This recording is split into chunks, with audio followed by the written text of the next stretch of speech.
I would still try to put Windows on it. I know how I am. I just know how I am.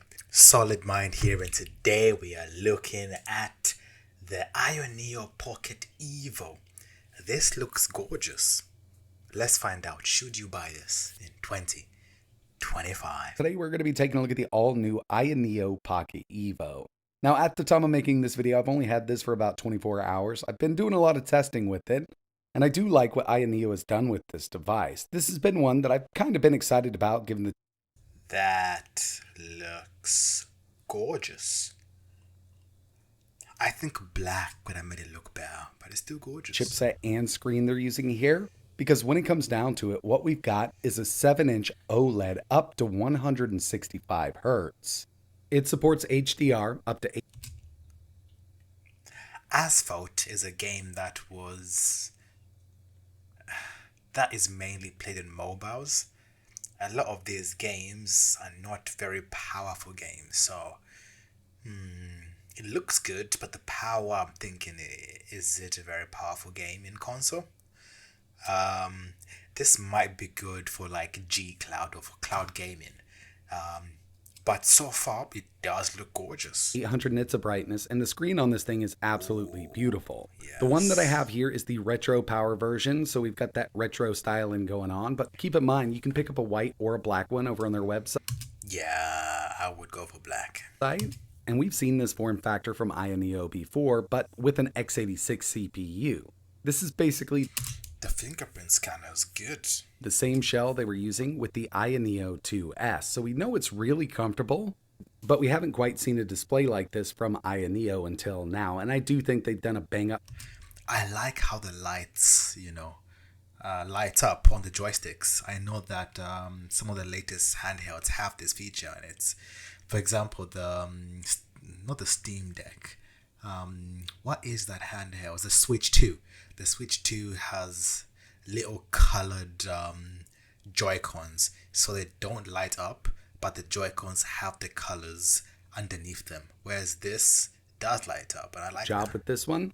Super deep blacks, very vibrant colors, up to 800 nits of brightness, and right now, so the YBXA buttons are very small, so it reminds me more of like a Game Boy aesthetic, or that size. I prefer bigger buttons, but not bad. I've only got it at 40% brightness because it does kind of get on up there. Round back, not much going on, but we do have an intake vent for the active cooling system here. And up top, it does have a 3.5mm audio jack, volume rocker, and a fingerprint/power button. And when it comes to ergonomics, I do think that this is one of the most comfortable handhelds on the market. Fits right in your palm. You can reach all of the buttons. We do have Hall-based full-size analog sticks up here. Yeah, I like that.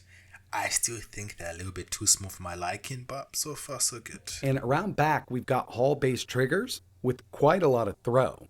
Again, the shell here is basically the same thing as the AYANEO 2S, and they did put a lot of work into the ergonomics, but this is much lighter than the 2S ever was. And as for the D-pad, it's just one of those that really does kind of make you want to play some fighting games.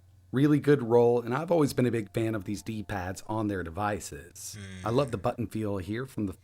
I'm surprised, like the shoulder buttons are pretty big, but the buttons on the actual device are small. I think for them to get the weight down, they had to make some sacrifices somewhere down the line, so okay. Face buttons up to the shoulder buttons. There are some programmable buttons that we can actually just map through software up top here also. But first and foremost, this is not an x86 device, so we're not going to be running Windows on this. This is actually running Android 13 out of the box, and for the CPU... I knew it. Because I was saying a lot of what I could see is not powerful. The games that were on there are very much mobile games. So maybe you can map the buttons to work with mobile titles, and then, for example, you can use Steam on your phone. So this must be at the same level as a powerful phone. So this is more of maybe an emulator / mobile gaming device. And you can play some games online, but you're not going to be playing AAA games at the highest settings on this. We've got that Snapdragon G3X Gen 2. This will do up to a 15-watt TDP, enabling some... Okay, RAM, 24 gigs of RAM is good. Storage, A terabyte. That's good. Okay. Jesus, better than some £1,000 handhelds. 7-inch display, good. 1080p, it's okay. It is bright. 800 nits is good. sRGB and DCI-P3, so colors are excellent. It has Wi-Fi, Bluetooth, 8,600 milliamps. That is a very big battery, but understanding that this is a gaming device with a very bright and big display, it would we need to see how long battery would last on this. But just from this so far, I am very impressed. Very impressed. GPU, full fan control, and I will move in a bit closer in just a bit so we can take a look at the software because there's quite a bit to Nice. go over. But again, this is an Android device. It's not an x86 device running Windows or Linux.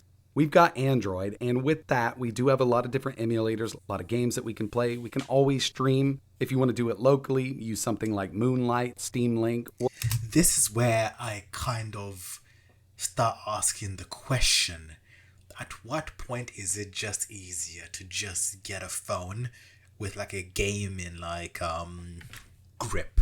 So there's a lot of grips that you can put in the back of your phone to have this same functionality.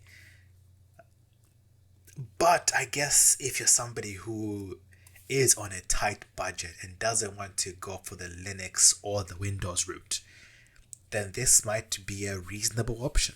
if you want to do it from the cloud, Xbox Cloud Gaming, GeForce Now, all of that's going to work great on this device. But the main thing you need to know going into a device like this is it's not a Windows handheld. It's an Android handheld at the end of the day. Now, one cool thing about these devices is we do have our performance switch up top, and there are a few different profiles that are preset, ready to go. So we've got kind of a balanced mode, there's a streaming mode, there's a gaming mode, and then you can go max. That's going to be full out. That fan's going to come on, but it's going to allow that G3X Gen 2 to clock up to its maximum clocks on the CPU and GPU, enabling as much performance as possible out of this ARM-based chip. I'm sure you've noticed the RGB on. I think the best way I can summarize it is that even on the highest setting, it's like an athlete running with his or her hands behind their back. Yes, they will still finish the race, but they will go a lot faster if their hands are untied. As much as I understand that, okay, because of the power, you can't really put Windows in there because Windows takes up a lot of RAM, or Linux, it's still something that for me personally, I would I would still try to put Windows on it. I know how I am. I just know how I am. But let's end it. Let's end it. Should you guys buy this? Um I think so. Cause it's, you know what, it depends on your budget. It depends on your budget because if we have a quick look at this, right, like this is a very beautiful handheld, right? I do not like the fact that it is a Windows device. um I'm struggling because I get it. If you want a small step into the gaming world, getting this is a no-brainer because you get a lot of free games because it is a Windows device. But if you are a serious gamer, then there's other higher end devices. AYANEO makes Windows devices. So this is more on the lower end, cheaper end. So that's a, and for me, maybe most people who will be buying this are not heavy gamers who have Steam accounts. So it kind of makes sense for those who are like, okay, I want to have a handheld, but I want to play games that I play on my phone. Then get this. But thanks for watching, guys. Let's end it here. Please like, comment, subscribe, and peace.